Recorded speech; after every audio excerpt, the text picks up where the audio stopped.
We want to talk about the other Roswell.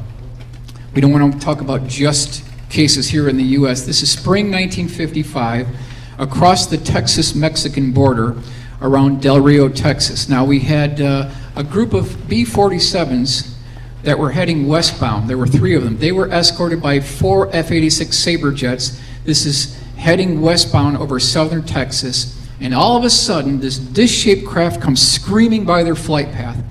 One of these F-86 pilots peels away from the group. He gets clearance to do that.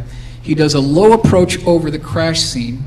He flies back to Carswell Air Force Base, gets out of his F-86, goes to Corsica, jumps into a tail dragger Aranca twin aircraft, and flies back to the crash site before it gets dark. And he got a real good look at this entire scene. This is what it looked like when he got there. This disc was about 25 feet in diameter. The dome had popped off. You can see over here on the foreground right side is the Aranca.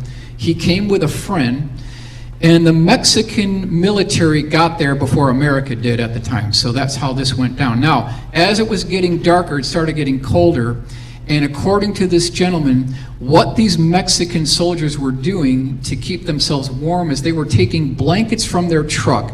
They were putting it on the debris from the craft that was still warm, pulled it off the debris, and then put them on their bodies to warm them up, which I thought was a very interesting point. Why would you make up such an unusual point? To me, that has at least the ring of truth here.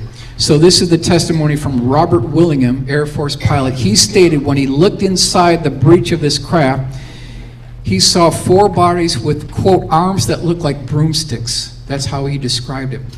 Now I want to take you further inside, and we're going to show you what the full color rendering of the scene looks like. We've got the Aranca there, we've got the troop transport, we've got the Mexican soldiers there, and now we want to go inside, and this is what it looked like. It was a gruesome sight. This is not for the faint of heart, but this is what it may have looked like.